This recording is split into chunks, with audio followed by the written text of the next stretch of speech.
A young widow named Vivien Wells had been drowning for 18 months. 18 months of falling, of grasping at nothing, of watching her life collapse like a house built on rotting wood. Her husband had died in a car accident on a Tuesday afternoon at 2:08 p.m., and in his wake, he left behind a mountain of unpaid loans that creditors now hunted her for across New Orleans like wolves tracking blood in the dark. Credit card companies called at 3 in the morning. Loan sharks showed up at her workplace. Her landlord's attorney sent letters, then stamps that said final notice in letters so bold and black they seemed to scream. But the surgery was the knife that cut deepest. Her daughter Lily, only 6 years old with pigtails that never stayed straight and eyes the color of amber honey, needed an $85,000 heart surgery in exactly 3 days or the valve damage would become irreversible. The cardiologist had been clear about this. After the surgery deadline passed, the damage would settle into her daughter's heart like a stone at the bottom of a well. Permanent. Unfixable. Vivien had exactly $78 in her pocket. $78 to cover 3 days of rent, food, medication, and a surgery that cost more than everything she would earn in 5 years of working double shifts. She had lost her job as a waitress at Leroy's Diner 2 weeks ago when the owner discovered she had been stealing food from the garbage, not for herself, but for Lily. A half-eaten chicken breast. Cold mashed potatoes. A slice of pie that had been marked for disposal. He had called her into his office, a cramped room that smelled like grease and broken dreams, and told her never to return. Not because he was cruel, but because he could not afford to have people think he ran a charity. She had left without taking her final paycheck because she was too ashamed to ask for it. She had lost her apartment 3 weeks before that when the eviction notice appeared on her door, taped at the center where she could not miss it. The landlord's face had softened when he saw her tears, but his hands had not. His hand still knocked on the door on the day they came. She had packed everything they owned into 2 suitcases and a grocery bag. That was all. 2 suitcases and a grocery bag. Everything she and her daughter had gathered into things a single person could carry. And now, on an August night when the humidity hung so thick you could see it, when the rain hammered the cracked pavement of a New Orleans side street like a fist demanding entry, Vivien Wells stood in a doorway holding her daughter against her chest, and Lily was burning with fever. The building she had ducked into for shelter was not a shelter at all. It was a converted warehouse for stories of dark brick and dark windows. The smell that hit her first was expensive cigars and old wood, the kind of smell that meant money and danger in equal measure. She had learned to recognize danger by scent. After 18 months of drowning, you develop a nose for it. The lights came on all at once. Not gradually. All at once, like someone had flipped a switch that controlled the entire universe. And in that light, 15 men materialized from the shadows. They did not emerge slowly. They simply appeared, as if the darkness had been holding them, and now it released them all at once. Each man wore a black suit. Each suit was tailored. Each man's hand was positioned near his jacket, near something that lived under the fabric and promised violence. At the center stood a man who could not have been anything other than what he was. His name was Salvatore Rossi, and he was 6 feet 3 inches tall with shoulders broad enough to carry empires and the kind of face that had watched things that left permanent marks. His hair was salt and pepper, mostly dark, silvered at the temples like a man who had earned his gray hairs through years of decisions that cost him something. There was a scar across his left eyebrow, thin and pale, running from the arch of the brow down toward his cheekbone like a blade had once tried to cut him open and had almost succeeded. He wore a 3-piece suit despite the August heat, the fabric charcoal, the threads expensive in a way that made Vivien's breath stop.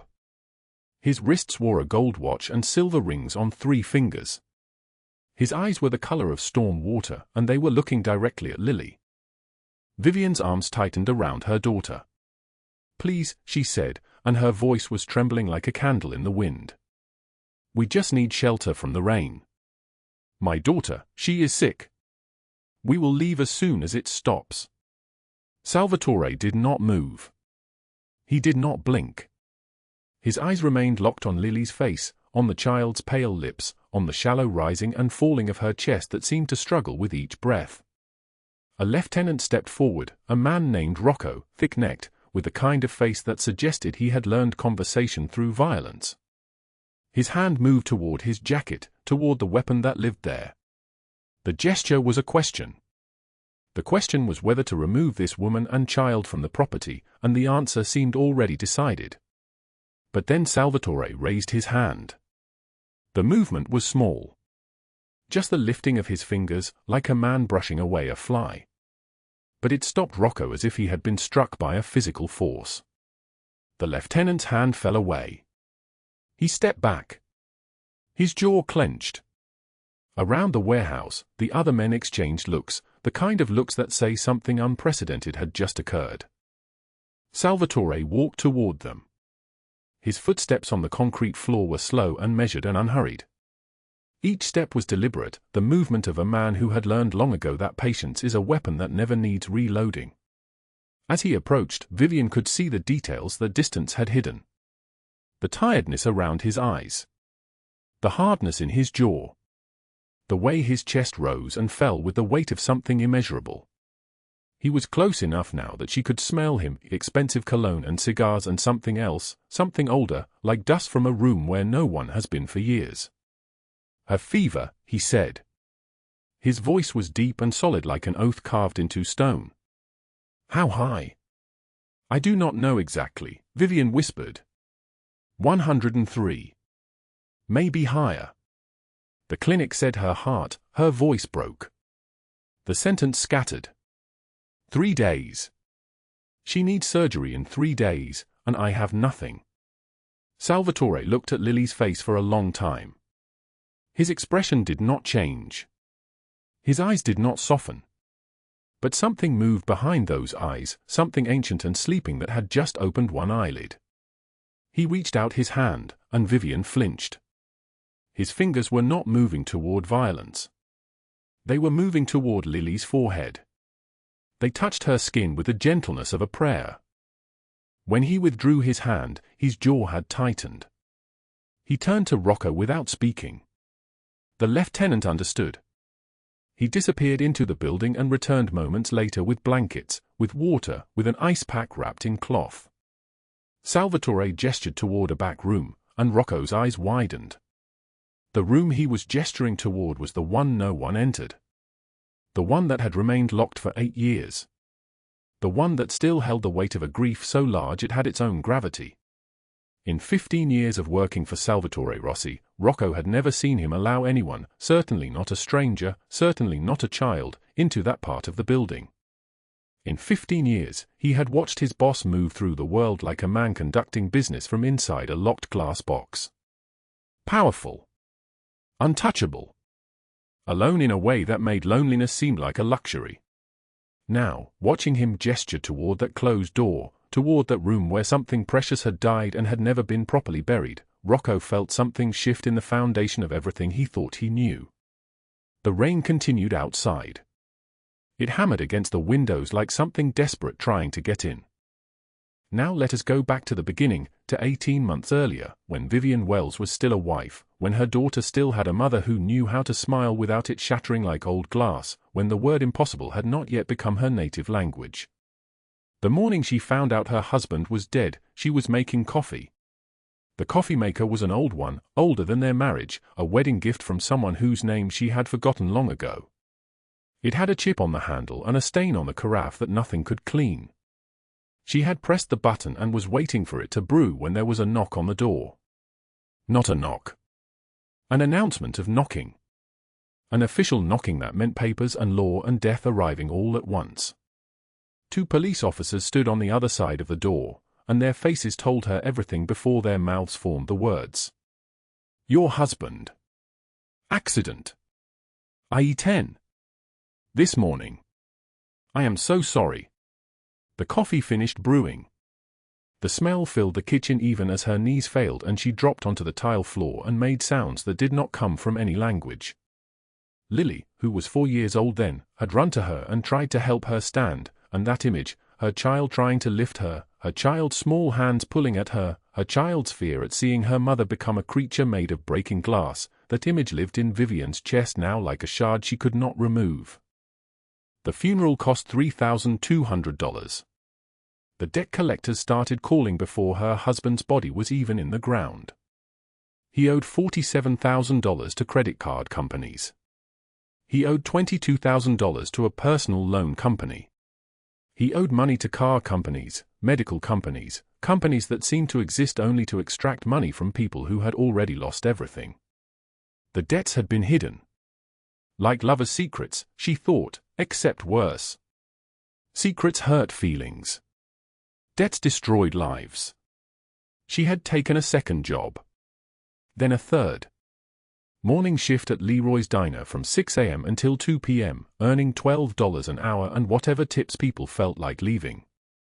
She earned approximately $30 to $40 per day in tips on good days, or $5 on days when the customers were tired and resentful and not feeling generous.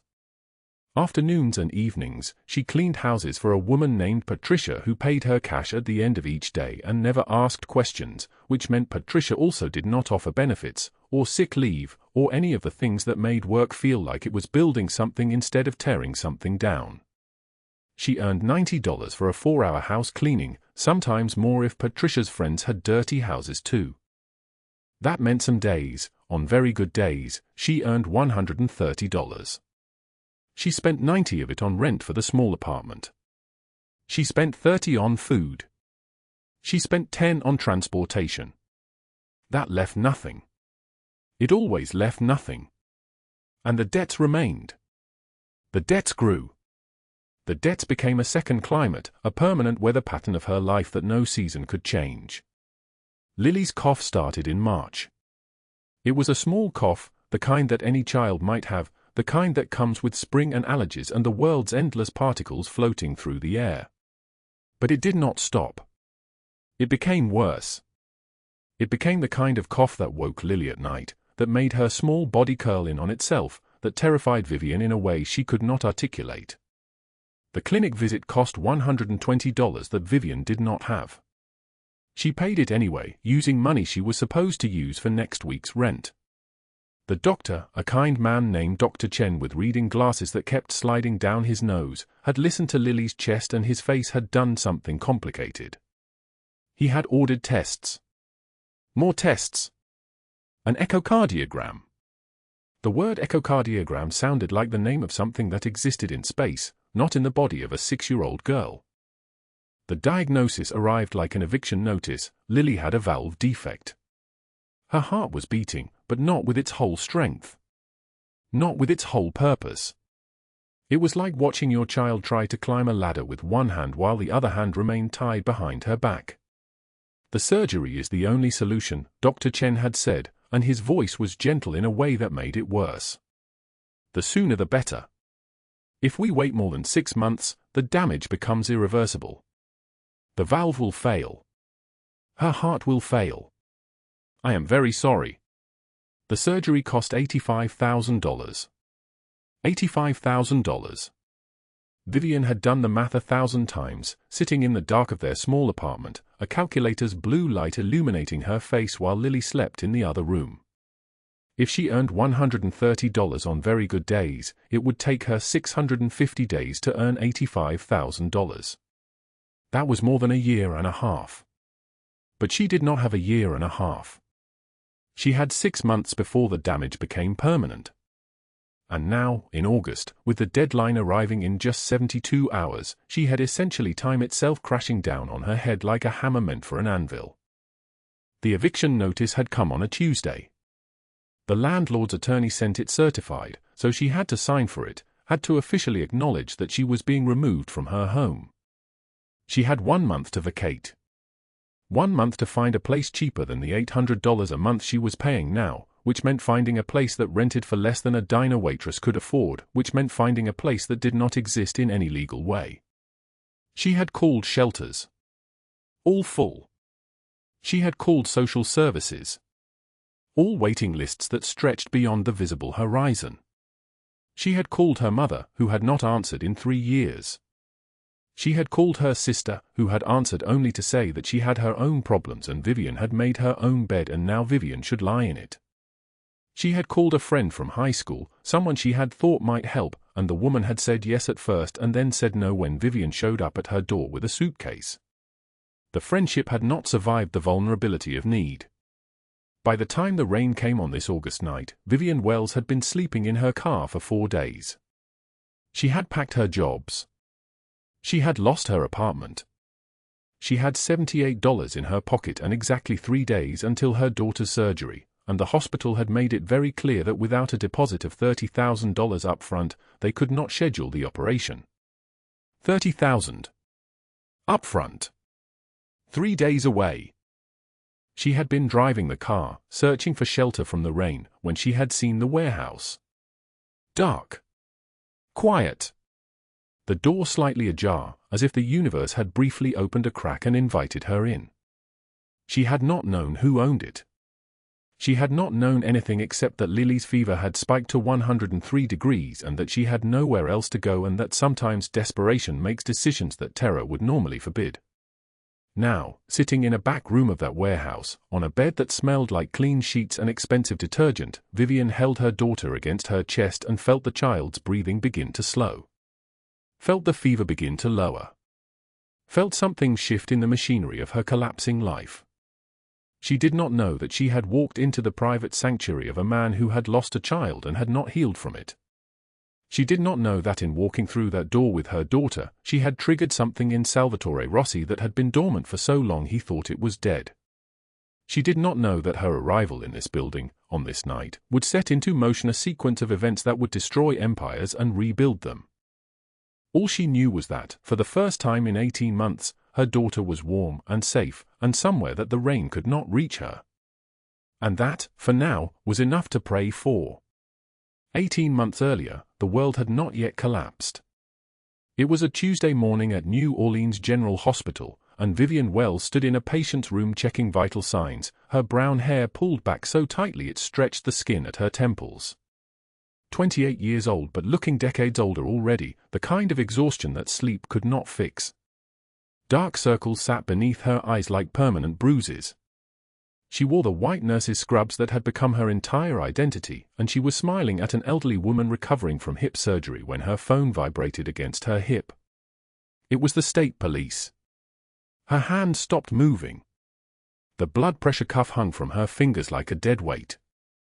The voice on the other end said words that did not immediately connect to meaning. Words like collision and interstate and pronounced dead at the scene. Words like Marcus. Like your husband. Like I am so very sorry. Vivien did not fall. She did not scream. She simply stood there in that hospital room, surrounded by machines that beeped and hummed with mechanical indifference, holding a blood pressure cuff in her left hand while her entire life was being pronounced dead in her right ear. 2 weeks later, she sat in a lawyer's office in a building that smelled like old carpet and desperation. The lawyer's name was David Brennan, and he was sweating through his shirt despite the air conditioning. He had spread papers across his mahogany desk like a crime scene investigator laying out evidence of a murder. Mrs. Wells, he said, pushing his glasses up his nose with one trembling finger. I need to be direct with you. Your husband accumulated significant debt. She did not respond. She was counting the water stains on the ceiling. 1, 2, 3. There were 7 total. Mrs. Wells.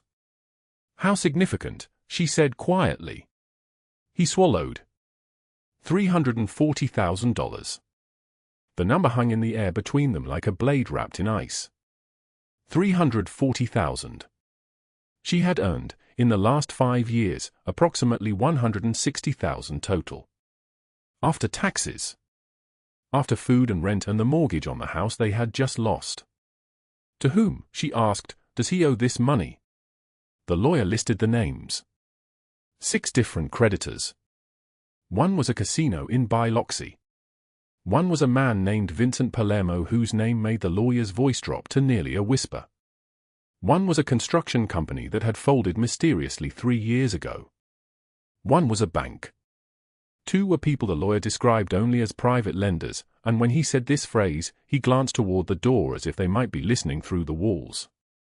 Some of these people, Mrs. Wells, he said carefully, do not use the courts to collect their debts. Within 6 weeks, she had sold the house. The realtor had been apologetic about the lowball offer, but she had taken it because she needed money within days and the clock was screaming. Within 8 weeks, she had sold the car, a sensible Honda Civic that had been paid off. Within 10 weeks, she had sold her wedding ring. She had held it in her palm before handing it to the jeweler, this thin band of white gold that Marcus had placed on her finger 8 years ago in a small church in the Garden District. The jeweler had offered her $400. She had needed $400 for the power bill and groceries and the payment to Mr. Palermo's associates who had started calling at 2 in the morning. The calls never stopped. "Mrs. Wells, this is the 7th notice. Mr. Palermo is becoming impatient." She would hang up. And then, 3 hours later, another call. From another number. From another person whose voice sounded like gravel and smoke. She stopped answering her phone. They found her work number instead.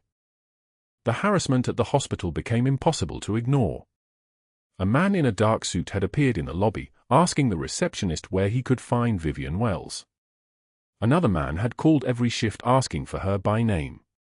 Her supervisor, a kind woman named Patricia who had trained her years ago, pulled her into an empty supply closet one afternoon and said the words Vivien had been dreading. "I am so sorry, Vivien. But we cannot have our staff being harassed by these people. I have no choice. You are terminated, effective immediately." The nursing position disappeared. Then the second job as a night shift waitress at a diner near the port evaporated when creditors showed up asking about her, scaring away customers. Then the third job, cleaning houses in Uptown, ended when a woman refused to let her into the mansion because, she said, "I will not have that kind of element in my home." That kind of element. That is what she had become. An element. Not a person. Not a widow trying to survive. Not a mother trying to protect her child. An element. The motel room on North Rampart Street cost $43 a night and smelled like mold and old cigarettes. On the night she counted her remaining money, she spread it across the bedspread in the dark because the electricity had been shut off 2 days earlier. 2 20s. 3 10s. 1 5. 3 1s. $78. That was everything. That was her entire world, spread out like a deck of cards before a fortune teller who already knows the ending will be tragic. Lily was sleeping in the adjacent room, separated by a door so thin Vivien could hear her breathing. 6 months into this collapse, Lily had suffered the first episode. A school play in late February, a gymnasium filled with parents and grandparents, the stage lights too bright, the music too loud. Vivien sat in the middle of the bleachers watching her daughter sing a simple song about springtime. Lily had been an angel, literally an angel, dressed in white with a cardboard halo. She had made it through the first verse. Halfway through the second verse, she had stopped singing. Her small hand went to her chest. Her face went pale. And then she had simply sat down on the stage, right there in front of everyone, and the gymnasium had gone absolutely silent. The drive to the hospital had taken 7 minutes. It had felt like 7 hours. Lily had been crying, clutching her side, saying, "Mama, it hurts, Mama, it hurts," over and over like a prayer to a God who was not listening. Dr. Raymond Chen had examined her with the kind efficiency that suggested he had delivered this particular diagnosis many times before. "Congenital mitral valve prolapse," he said, using words that Vivien would later learn meant her daughter's heart was broken in a way that only surgery could fix. "The valve is not closing properly. Blood is backing up. Over time, this causes permanent damage to the heart muscle." "Can you fix it?" Vivien had asked. "Yes. With surgery. Mitral valve repair. She needs the operation within 6 months, or the damage becomes irreversible." "How much?" she whispered. $85,000. $85,000. She had 78. The doctor had been kind. He had explained payment plans, though none of them worked because she had no income and no credit. He had explained charity care, though Vivien did not qualify because the hospital's charity fund required a certain threshold of financial hardship that apparently she had not yet achieved. He had given her a referral to a social worker, but the social worker's office had no appointments available for 3 months. That was 6 months ago. Now it was late August. The heat pressed down on the city like a hand on a throat. Vivien had applied to 47 jobs in 2 weeks. Every single rejection had been identical in tone and brevity. "Thank you for your interest. We have decided to move forward with other candidates. We wish you the best." She did not know that creditors had called ahead to each employer, had mentioned her name, had suggested that hiring her might complicate things. Lily's surgery was now scheduled for 4 days away. 4 days. The hospital had been clear, they needed $30,000 upfront before they would schedule the operation. $30,000 in 4 days, or her daughter's window would close. The valve would deteriorate. By the time Vivien could scrape together the money, if she ever could, Lily's heart would be too damaged to repair. The night it began to rain was a Thursday. Heavy rain, not the warm summer drizzle that cools the city, but the kind of rain that cuts sideways and soaks through everything. Vivien had taken Lily from the motel because the roof had begun to leak, water dripping in steady rhythm into a plastic bucket she had positioned on the floor. The bucket had filled quickly. Then the leak had spread to 2 more spots. She had packed their belongings into the car, a second-hand Honda sedan that had once belonged to a rental company, and started driving with no destination, just the desperate hope that she could keep her daughter dry until morning. The car's air conditioning was broken. The windows fogged with humidity and breath. Lily sat in the back seat, small and silent, her hand pressed against her chest in a gesture that had become habitual. "Mama," she said from the darkness. "Mama, my chest hurts." Vivien's hands tightened on the steering wheel. "I know, baby. I know it does. When can I have the surgery?" "Soon. Very soon." "Will it stop hurting?" "Yes. Once the doctor fixes it, it will not hurt anymore." These were lies wrapped in the shape of promises. Vivien had become expert at lying to her daughter because the truth was too heavy for a 5-year-old to carry. The truth was that the surgery was 4 days away and impossible. The truth was that she had $78 and no way to multiply it into 30,000. The truth was that sometimes mothers could not protect their children no matter how hard they tried. The rain intensified. The windshield wipers could not keep pace. Vivien drove slowly through the flooded streets of the Treen neighborhood, passing shuttered houses and empty storefronts. Every block looked the same, abandoned, desolate, forgotten. Just like her. Just like everyone in this part of the city who had been deemed disposable. At the corner of Bourbon and Conti Street, Lily said, "Mama, I do not feel good." Vivien pulled over, turned around to look at her daughter in the back seat. Even in the darkness, she could see that Lily's skin had taken on a grayish quality. The child's breathing had become shallow. Rapid. "Lily?" Lily's eyes rolled back slightly. Her small body went rigid. Then she slumped against the car seat, unconscious, her breathing coming in panicked gasps. Vivien's scream was pure animal. She scrambled from the driver's seat, yanked open the rear door, pulled her daughter into her arms. Lily's skin was burning. A fever. How high, Vivien did not know, but it was the kind of heat that meant infection, that meant serious, that meant her daughter needed a hospital immediately. But there was no hospital that would take her. Not without money. Not without insurance.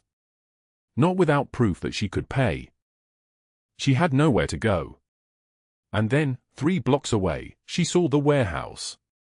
It was an old structure that had once housed a shipping company, now dark and apparently abandoned. The door was slightly ajar. Rain was pouring down like the sky itself was drowning. Lily's fever was spiking higher with every passing second. Vivien had made a choice that only a desperate mother could make. She had carried her daughter toward that open door.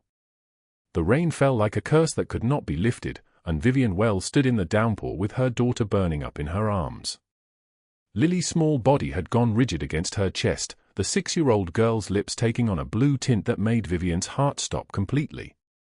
The child's breathing came in rapid, shallow gasps, the kind of breathing that meant her daughter was slipping away, that the damaged valve in her tiny heart was failing faster than even Dr. Harrison had predicted. The August night was humid and thick, the air so heavy it coated the lungs, but the rain kept falling harder, turning the street into a river of neon reflections on wet asphalt. Neon signs from closed shops and abandoned storefronts cast red and blue light onto the flooding pavement. Every street lamp created a halo in the downpour. Vivien looked around frantically. Empty sidewalks stretched in every direction. Boarded-up windows. Closed metal gates. This part of the Treem neighborhood had been written off as disposable years ago, and now it swallowed sound and light and hope with equal indifference.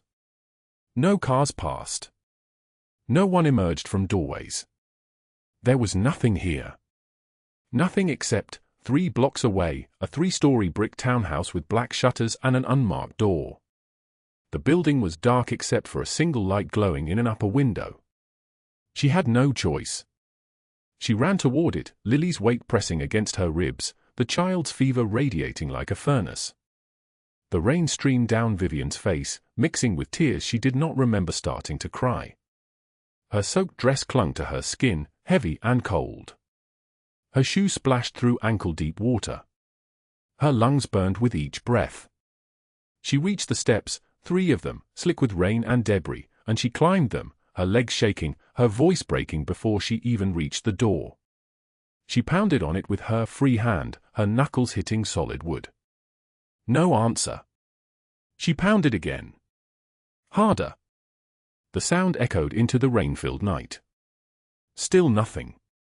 Then she tried the handle. It turned. The door opened. She stumbled inside, gasping, soaked, desperate. The interior swallowed her whole. Dark mahogany walls. Leather furniture arranged in precise geometric patterns. The lingering scent of expensive cigars that had been smoked hours or days ago, hanging heavy in the cool air conditioning. Crystal glasses sat on a mahogany table, half empty with amber liquid. She could see them, backlit by a single lamp casting amber pools of light across the darkness. Vivien's voice cracked as she called out, "Please. Someone help me. My daughter. Please." Then the lights blazed on all at once. Blinding white light from fixtures mounted in the ceiling. Vivien's eyes squinted shut for a moment. When they opened again, she saw them. 15 men. Arranged in a perfect semicircle around her, their bodies blocking every exit. Hands inside jackets. Faces expressionless. Eyes that had seen things that killed empathy. Rocco stood nearest to her, a man in his 30s with a muscular frame and a tattoo visible above his collar where his shirt had come unbuttoned. His hand was on his weapon. At the center of the semicircle stood Salvatore Rossi. He was 6'3", with shoulders that seemed to span the entire room. His hair was dark salt and pepper, slicked back from a face that had been carved from granite and then left in the sun to harden further. A scar ran from the outer corner of his left eyebrow down to his cheekbone, a thin, pale line that his face had learned to wear like a medal. His suit was charcoal, 3-piece, tailored so perfectly that the seams seemed to be part of his skin. A gold watch caught the light on his wrist. His eyes were dark brown, almost black, and when they locked onto Lily's pale face, something shifted in the room. The air grew colder. The silence became a physical thing. Rocco stepped forward, his hand on his weapon, his voice steady and dangerous. "Boss, I will handle this." Salvatore raised one hand. Just one. And every single man in that room froze as though he had pulled them from a paused video. His eyes never left Lily's face. He stared at her for 10 full seconds. 10 seconds of absolute, terrible silence, broken only by Lily's labored breathing and the sound of rain outside, hammering against the windows. Vivien's voice came out in fragments, barely held together. "I am sorry. We just need shelter from the rain. Please. Look at her. Please." Salvatore's jaw tightened. She could see the muscles working beneath his skin. His hands, which hung at his sides, clenched into fists and then slowly, deliberately, unclenched. He spoke one word. "Upstairs." The shock that registered across Rocco's face was unmistakable. His eyes went wide. He exchanged a look with Gino, another lieutenant in his 40s with graying temples and wire-frame glasses, and in that look was a question that neither of them could answer. In 15 years of working for Salvatore Rossi, neither man had ever heard him speak that way to a stranger. Neither man had ever seen him lower his defenses for anyone. Salvatore moved toward Vivien, and the men parted like water. He took them upstairs himself, his footsteps deliberate on the wooden stairs, each step measured and controlled. The upper hallway was lined with paintings, expensive art that probably cost more than Vivien's entire yearly salary. Antique furniture sat in alcoves, gathering dust and secrets. He led them to a guest room. A four-poster bed with white linens. An antique dresser with a mirror that reflected their wet, desperate forms. Windows overlooking the rain-slicked street where neon signs from the neighborhood reflected in puddles below. The room was cold, climate-controlled to some perfect temperature that made Vivien shiver in her soaked dress. Salvatore laid Lily on the bed himself. His hands were shockingly gentle as he positioned her on the pillow. He pulled the white comforter up to her chin. He tucked it around her shoulders with the care of a man handling something irreplaceable. Rocco and Gino stood in the doorway, watching, their expressions impossible to read. Salvatore turned to Vivien. "What is her name?" His voice was deep and solid like an oath. Like a sound that, once spoken, could not be unspoken. "Lily," Vivien whispered. "Her name is Lily." He nodded once. Then he pulled out his phone and made a call with the tone of a man giving orders to his empire. "Dr. Navarro. I need you at my residence. Immediately. A child with cardiac distress. Do not ask questions. Just come." He ended the call. Navarro arrived in 12 minutes. A man in his 60s with silver hair and the manner of someone accustomed to being summoned at any hour to save lives. He examined Lily with practiced efficiency, listening to her heart with a stethoscope, checking her pupils, taking her temperature. His expression darkened with each observation. Finally, he stood and gestured for Salvatore and Vivien to step into the hallway. His voice was quiet but grave. "This child has severe mitral valve prolapse. The valve is deteriorating. She needs surgery immediately. Not next week. Not in 3 days if you can save the money. Tomorrow morning. The damage could become irreversible very quickly." Vivien's legs nearly gave out. Salvatore caught her elbow, his grip firm and steady. She did not pull away. She could not. She heard her own voice, small and fractured. "The surgery. I know what it costs. $85,000. I have 3 days. I have $78. She pulled out the crumpled bills from her pocket with shaking hands and showed them, this visceral detail of her entire remaining wealth, held in the trembling palm of a drowning woman. Dr. Navarro looked at Salvatore. Salvatore's expression did not change. "Schedule it. Tomorrow morning. Oxner Medical Center. Tell them I am paying." Vivien shook her head violently. The force of her refusal seemed to surprise everyone in the hallway. "No. No, I cannot. Why would you do this? You do not even know us. I cannot accept charity from a stranger." Salvatore turned to face her fully. "Your daughter needs a valve replacement that costs $85,000. It must happen within 3 days or the damage becomes permanent. You have $78. This is not charity.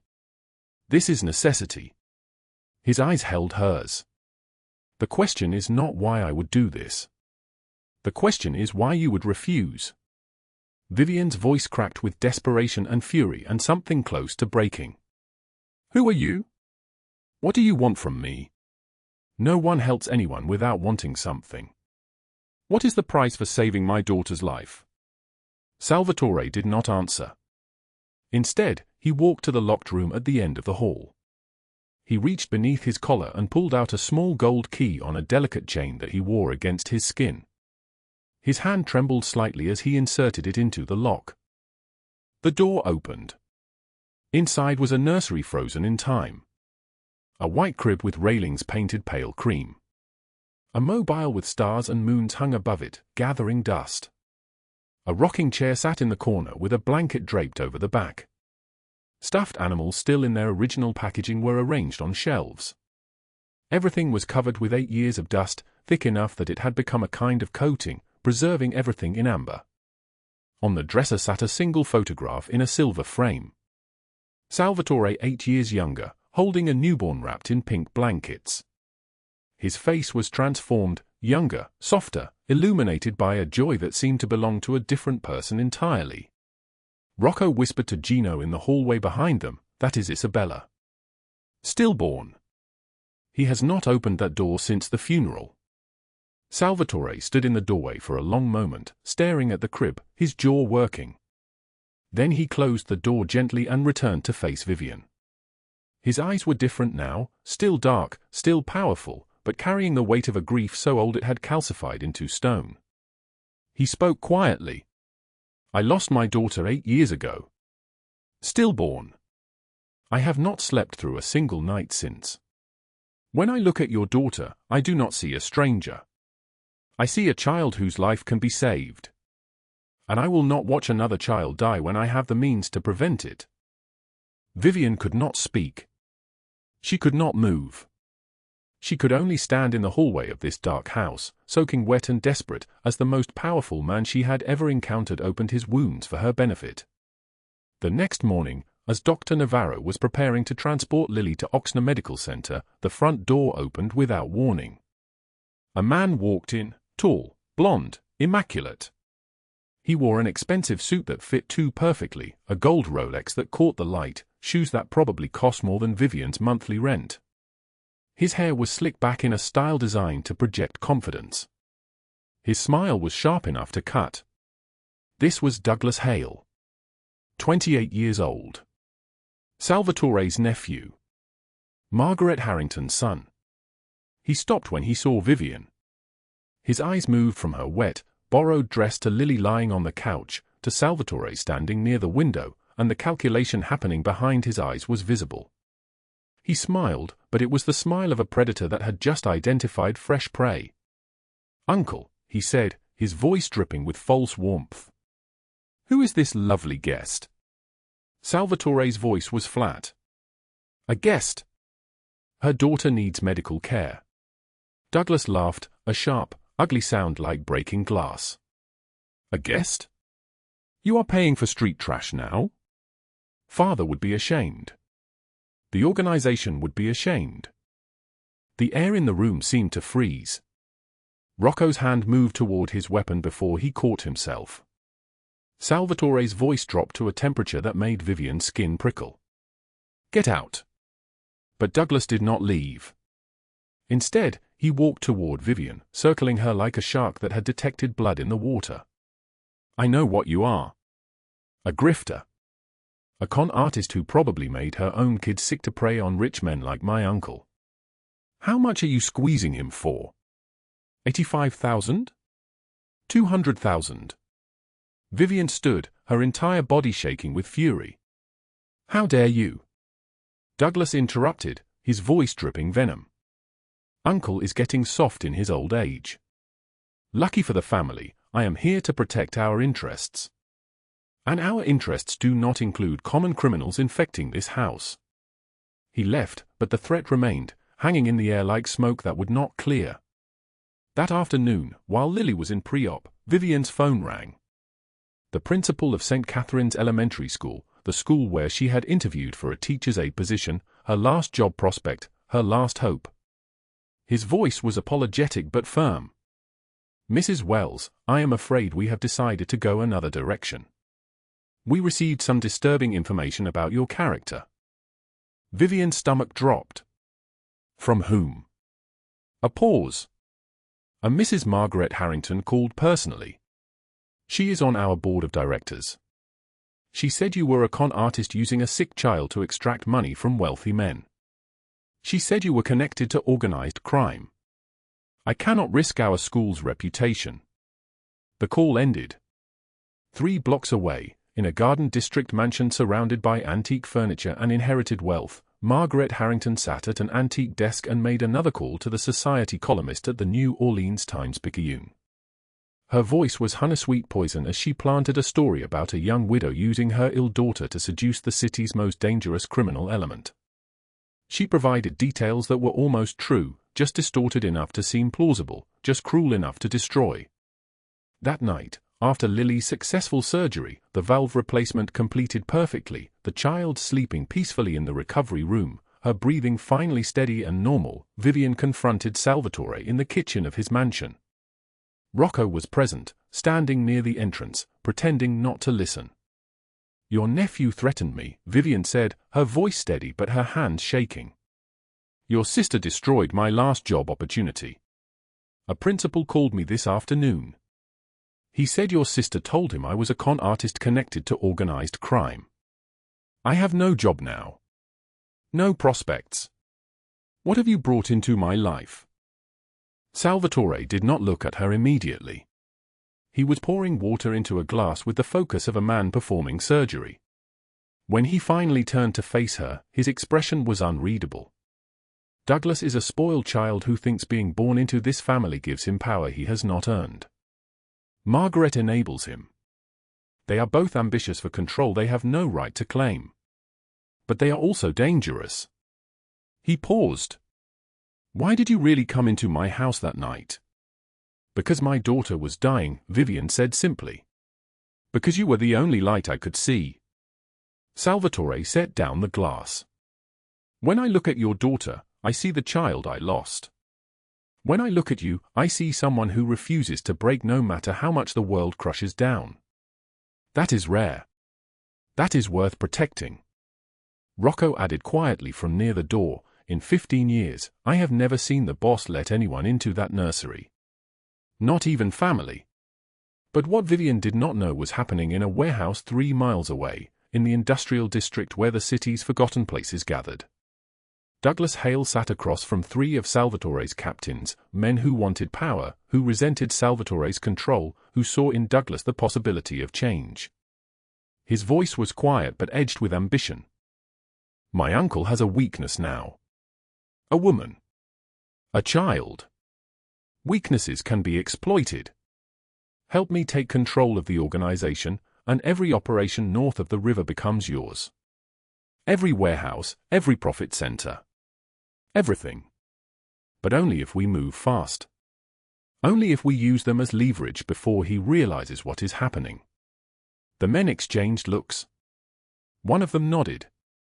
Douglas smiled, and in that smile was the seed of destruction that would grow into something neither Salvatore nor Vivien could yet imagine. Lily's voice was small, barely above a whisper, but it shattered the entire room like a blade through crystal. "Thank you, Papa." Salvatore Rossi froze, the ceramic soup bowl trembling in his hands, steam rising from the broth in delicate spirals. In the bed behind him, Lily Wells sat propped on pillows, a sketch of stick figures in her lap, her dark eyes watching him with the certainty of a child who had already decided something profound. She was 7 years old, 2 days post-surgery, her small chest rising and falling beneath a borrowed nightgown, and she had just called him Papa. The room held its breath. Outside, New Orleans hummed in the August heat, but inside this bedroom on the 2nd floor of Salvatore's mansion, time compressed into something smaller, sharper, more real than anything that had come before. Vivien Wells moved to correct her daughter. "Lily, sweetheart, this is Mr. Rossi," but Salvatore raised one hand, a gesture both commanding and fragile. His dark eyes, the color of storm clouds before lightning, had gone wet. Not crying. Never crying. But wet in a way that suggested the dam holding back 15 years of silent grief had developed a crack. "It is all right," he said, his voice like warm concrete. He set the bowl on the bedside table with deliberate slowness, each movement controlled, a man who had learned long ago that any sudden motion could destroy something precious. He reached out and smoothed Lily's hair back from her forehead, his touch gentle as prayer. Rocco and Gino, stationed near the doorway as they had been every moment since Lily's surgery, exchanged a look that neither had worn in their entire careers, shock so complete it bordered on reverence. In 20 years of serving Salvatore Rossi, they had never seen him touch anyone this way. Not even his own sister before she died. Not even his closest advisors during moments of victory or crisis. Vivien's hands moved to her mouth, her eyes pooling with tears she could not contain. She had survived 18 months of drowning. She had counted pennies for groceries. She had searched her daughter's fevered face and believed she would lose her. And now, in this moment, watching the most dangerous man in New Orleans brush a child's hair back with fingers that had ordered men to their deaths, she felt something inside her begin to heal. Lily fell asleep holding Salvatore's hand. He sat with her for 2 hours, not moving, barely breathing, his gold watch catching the lamplight, a Patek Philippe worth more than Vivien had earned in 3 years of double shifts at the diner. Rocco brought coffee that he did not drink. The city sounds drifted through the open windows, distant sirens, the rumble of trucks on Magazine Street, the eternal chorus of live jazz bleeding from the quarter. At midnight, Salvatore finally stood. He bent down and kissed Lily's forehead, a gesture so tender it nearly broke Rocco's composure. As he turned toward the door, Vivien followed him into the hallway. "What you did for her," Vivien began, but Salvatore stopped her with a look. "I did not do it for her," he said quietly. "I did it for you. For both of you." He moved toward the stairs, his cashmere coat draped over one arm, fabric that cost more than Vivien's monthly rent used to cost. "But there is something you need to understand. My nephew Douglas has been quiet for 4 days. That kind of silence in this world is not peaceful. It is the silence of a hunter preparing to strike." Before Vivien could respond, before she could ask what he meant, Salvatore's phone buzzed. Then Rocco's. Then Gino's. All 3 men checked their devices simultaneously, and their expressions hardened into something ancient and dangerous. "Where is Douglas?" Salvatore's voice had changed, no longer the man who had read bedtime stories to Lily, but something older, something forged in darker purposes. "Warehouse on the Industrial Canal," Rocco reported. "He is meeting with Capello, Mantis, and Reyes. The 3 who have been pushing for a council vote." 3 miles away, across neighborhoods of fading paint and broken streetlights, Vivien walked alone through the humid August air to the corner pharmacy. Salvatore had asked her to get Lily's antibiotics refilled. A simple task. A normal errand. She moved through streets she had walked 1,000 times, past the cemetery where the dead rested above ground in crumbling vaults, past the boarded windows of abandoned buildings that had once housed families now scattered to different cities, different despairs. She did not see Douglas Hale step out of the shadows of the alley behind the pharmacy, did not register his presence until his hand, manicured, expensive, belonging to a man who had never worked for anything in his life, clamped around her arm. "You have made my uncle weak," Douglas said. His voice carried the particular cruelty of someone who had never been told no. He was 34, handsome in the way that spoiled things often are, with blonde hair styled to perfection and a tailored suit that cost $8,000. He was also trembling with a rage that had been building for 4 days. "That ends tonight." Vivien tried to pull away. His grip tightened, fingers digging into her bicep hard enough to leave bruises, the kind that would bloom purple and yellow, permanent reminders of this moment. "You are going to take your brat daughter and disappear," Douglas continued, his 4 men forming a wall behind him, cutting off any avenue of escape. The alley had become a box. "Or I will make sure Child Protective Services hears exactly how you are living in a house with a known criminal. Salvatore Rossi. The most wanted man in Louisiana. They will take her away from you, and she will die waiting for a foster home to approve her surgery. Do you understand me?" Vivien jerked her arm free. "Salvatore will destroy you." Douglas laughed, actually laughed, and the sound echoed off the brick like something broken. "Salvatore is finished. I have 3 captains ready to vote him out tomorrow morning. Armed men ready to walk into that mansion and remove him. And you?" He stepped closer, and she could smell his cologne, expensive and suffocating. You are nothing. A widow with debts and a sick kid. A woman who nobody helped for 18 months. Nobody will miss you. He raised his hand. The motion was slow enough that Vivien could have flinched, could have covered her face, could have begged. Instead, she looked him directly in the eye, her eyes the color of wet stone, unbroken despite everything, and said, I have survived 18 months of hell. I have buried my husband. I have lost everything I owned. I have carried my dying daughter through the rain looking for help that did not come. I have counted pennies in the dark. I have eaten food from the garbage. You do not scare me.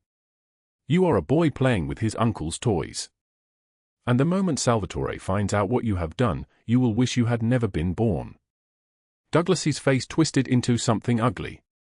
He shoved her backward against the brick wall hard enough to drive the air from her lungs, then he turned away, his men following like remoras around a shark.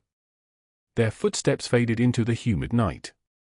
Vivien slid down the wall until she was sitting on the filthy alley ground, back against cold brick, her entire body shaking.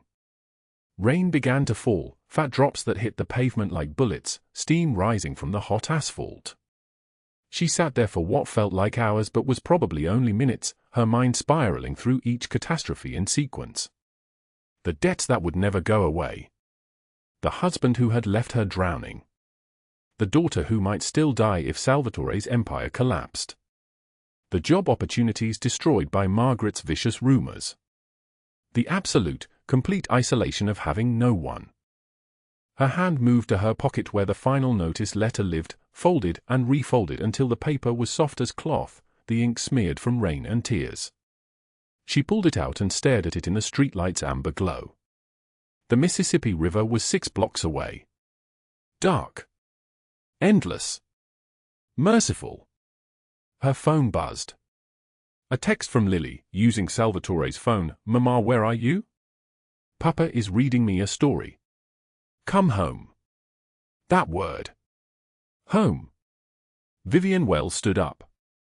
She walked back through the rain toward the mansion, toward the light in the windows, toward the man who had called her daughter his own, toward something she thought she had lost forever, a reason to keep fighting. The mansion blazed with every light ablaze. 12 additional men in black tactical gear surrounded the property, positioned at intervals like a fortress readying for siege. Salvatore waited at the door, his expression already stone by the time she crossed the threshold. His eyes found the bruises on her arm. Who? He said. Not a question. A demand. Douglas, Vivien whispered. Salvatore made a single phone call. 30 minutes later, a warehouse on the industrial canal where the city's forgotten places gathered in shadow. 12 men in black moved like ghosts through the building, their movements synchronized, practiced, lethal. Rocco led the entry team. No warnings. No negotiations. Doors exploded inward with concussive force that rattled the rafters. Douglas tried to run. Full description of him scrambling backward, knocking over folding chairs, his expensive suit jacket catching on a table edge, tearing. He tripped over his own feet and fell to his knees, trembling like a cornered animal, his perfect blonde hair falling into his eyes. Uncle Sal, please, his voice was already broken, already begging. Salvatore Rossi walked into the room slowly, his footsteps echoing across concrete. He did not raise his voice. He never needed to. You threatened a woman under my protection. You threatened a child I have claimed as my own. You conspired with rivals to destroy this family. Douglas was crying now, real sobs, mascara of terror running down his face. I am family, I am your sister's son. You stopped being family when you put your hands on her. Salvatore nodded to Rocco. 6 men dragged Douglas away screaming into the darkness. The 3 rival captains, Capello, Mantis, and Reyes, did not even attempt to run. They had seen Salvatore Rossi's face, and they understood that death would be too quick, too easy, too merciful for what they had done. By dawn, FBI raids hit each captain simultaneously, battering rams, agents in windbreakers with weapons drawn, perp walks captured on news cameras. Evidence of racketeering, drug trafficking, and tax evasion had been delivered anonymously to federal prosecutors who owed Salvatore favors. Each captain faced 25 to 40 years federal prison. As for Douglas, he was handed over to a rival Mafia family in Chicago, payment for a debt owed, extraction of a bloodline that had proven itself unworthy of the name Rossi. He disappeared into a black van that night and was never seen again. But Margaret Harrington, the woman who had engineered Vivien's destruction through calculated cruelty, did not disappear quietly. The next morning, she was having brunch at Commander's Palace, the restaurant where New Orleans society pretended its money had always been clean. Margaret sat at a corner table in a white linen dress, her pearls catching the light, surrounded by 5 society women who hung on her every dismissive word. The mimosas had just arrived. 2 FBI agents approached her table. They arrested her for conspiracy to commit extortion and wire fraud. Salvatore's people had traced every threatening call she made to Vivien's employers, discovered she had used interstate phone lines to deliberately destroy someone's livelihood, a federal crime carrying significant teeth. Margaret's face went white. Her hands shook as they cuffed her wrists behind her back. The society women recoiled in horror. Cameras flashed. Her arrest made the front page of every newspaper and the lead story on every news broadcast.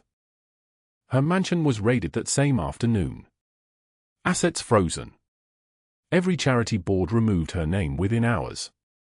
Her lawyer delivered the inevitable verdict, 8 to 15 years federal prison.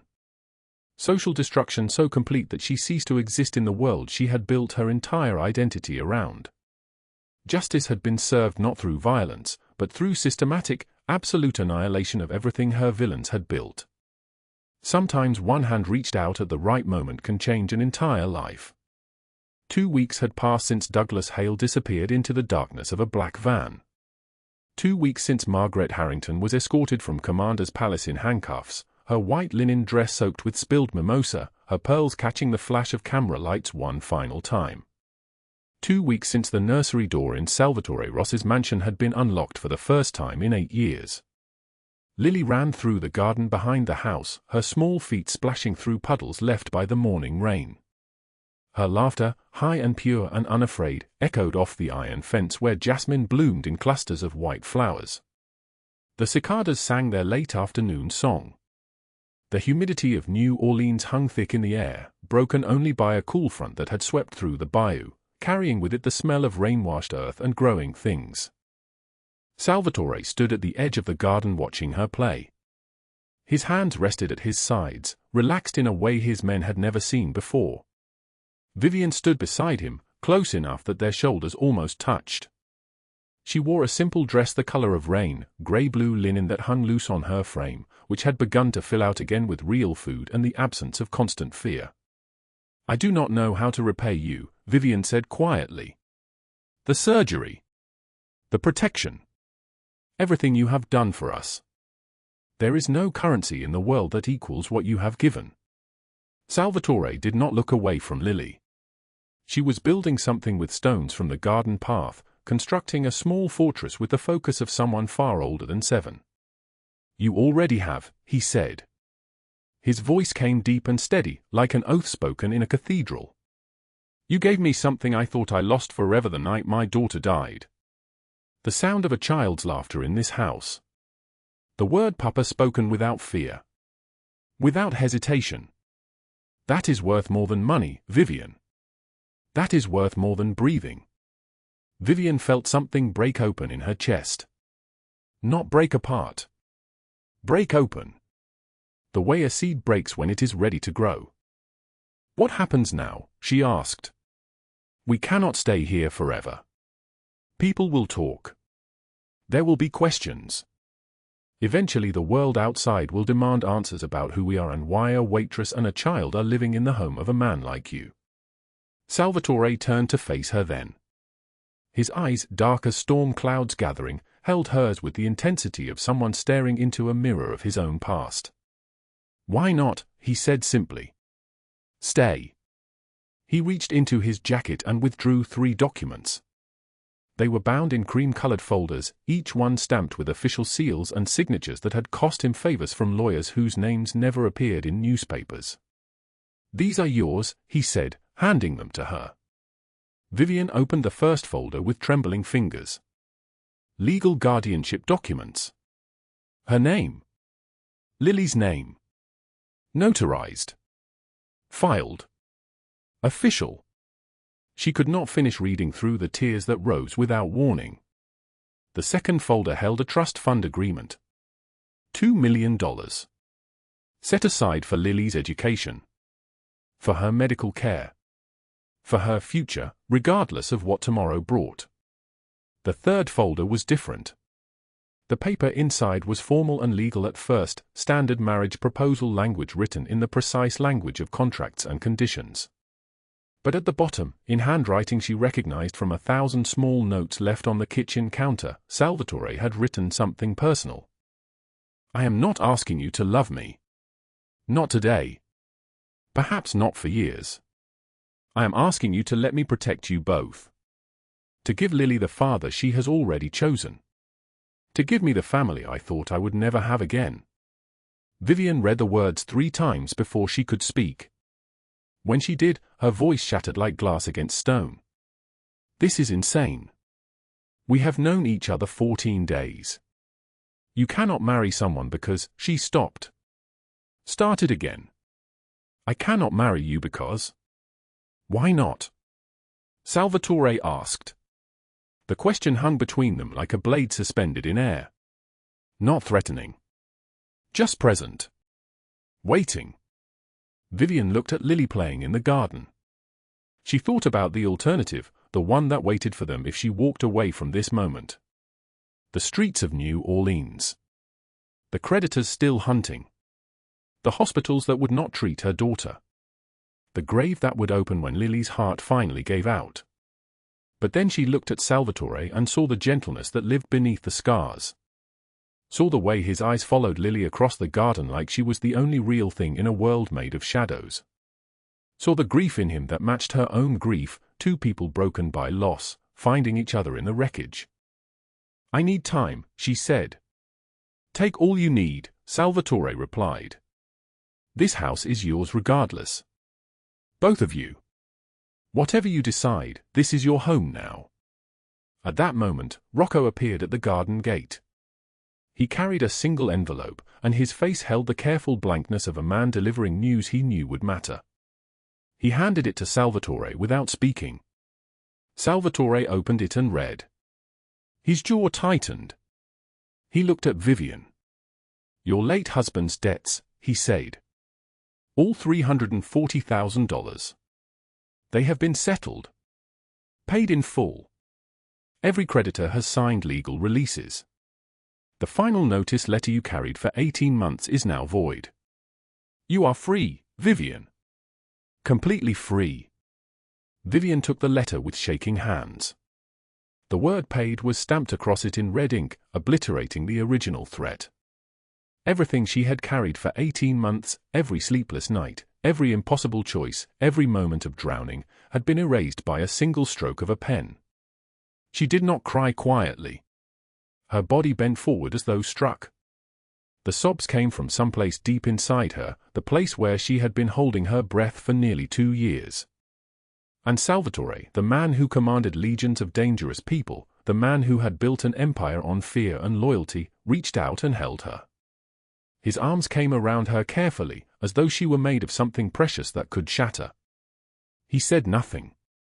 Sometimes the greatest strength is the strength to remain silent. "You will never be hunted again," he said finally. "I give you my word." 3 months later, in that same garden, the jasmine bloomed again. The ceremony was small, just Rocco and Gino standing as witnesses, Dr. Navarro who had saved Lily's life holding a small Bible, and a handful of Salvatore's most trusted men, the ones whose loyalty could not be broken and whose discretion was absolute. Lily wore a white dress that had been made specifically for her, with small pearls sewn along the hem.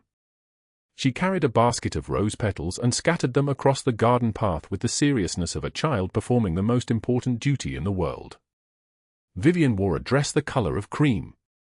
Simple. Elegant. Unmarked by struggle. When Salvatore saw her, something shifted in his chest, a tectonic plate of grief and hope rearranging itself into a new configuration. They stood beneath a canopy of wisteria vines, and as the words were spoken, Lily called out "Papa" every few seconds, unable to contain her joy, unwilling to wait for the ceremony to acknowledge what her heart already knew. When Salvatore kissed Vivien, all the hardened criminals in attendance smiled despite themselves. Rocco turned to Gino and said quietly, "Never thought I would see this day." Gino replied, "Neither did he." After the ceremony, as the sun began its descent toward the bayou, Salvatore took a key from his pocket, a key he had not used in 8 years. He climbed the stairs to the second floor of his mansion and stood before a closed door painted pale blue. Small handprints had been pressed into the paint years ago by a child who was no longer here. He unlocked it. The nursery was exactly as it had been left. A crib with white railings. A mobile of soft animals hanging motionless in the still air. Shelves lined with stuffed toys that had never been held. A rocking chair in the corner where lullabies had once been sung. Lily ran into the room and stopped, understanding somehow that this place was sacred. She looked at the toys, at the crib, at the rocking chair where memories lived like ghosts. "These are for me?" she asked. "These are for you," Salvatore said. He sat in the rocking chair and lifted her into his lap. He opened a picture book, the same one he had read to Isabella years ago, its pages worn and loved.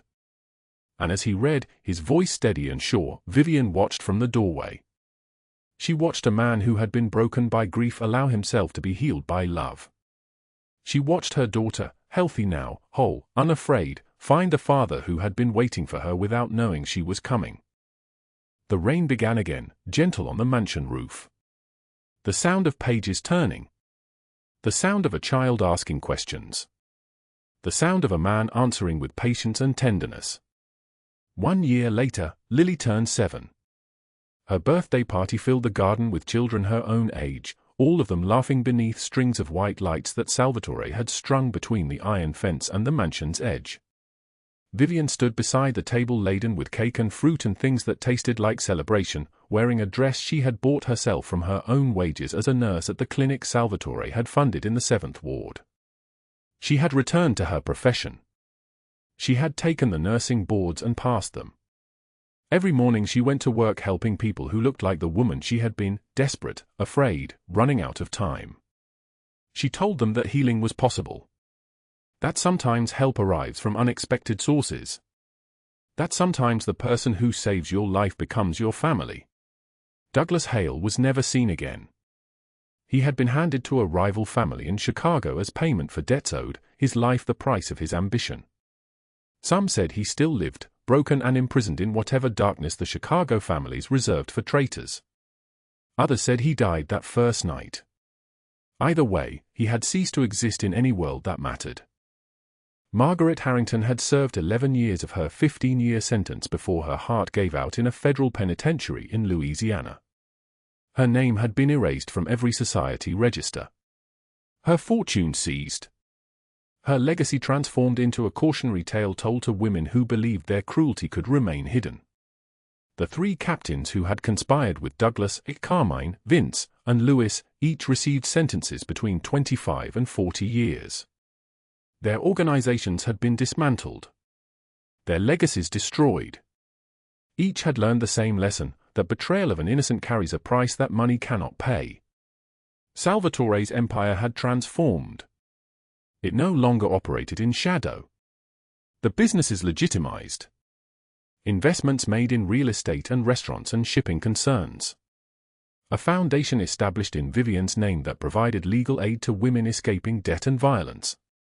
Rocco and Gino now ran daily operations while Salvatore spent his mornings in the nursery that was no longer locked, teaching Lily to read, teaching her to ride a bicycle, teaching her that the world could be kind. One evening, sitting on the porch as rain fell gently on the garden, Vivien rested her head against Salvatore's shoulder. His arm came around her without her asking. This had become their rhythm, the comfort of touch without demand, the presence of another person who understood what it meant to surface from drowning. "Do you ever think about how different our lives would be if it had not rained that night?" Vivien asked. "If I had chosen a different building?" If Lily had collapsed somewhere else. Every single day, Salvatore said. And every single day I am grateful you chose this one. The rain continued to fall. In the house behind them, Lily slept in a room that was warm and safe and permanently, irrevocably hers. And in the locked nursery, now locked no longer, the toys that had waited 8 years were finally being loved. Sometimes one hand reached out at the right moment can change an entire life. Sometimes the person you save ends up saving you right back. And sometimes family is not who you are born to. It is who shows up exactly when you are drowning and refuses to let you go under. If this story moved you, drop a like right now and share it with someone who needs to hear it. Subscribe and turn on notifications because tomorrow we have another story you will not want to miss. Comment below, have you ever had someone show up exactly when you needed them most? Drop your story in the comments, I read every single one. We wish you all good health, joyful days, and peace in your heart. Thank you for staying with us until the very end. We will see you in the next video.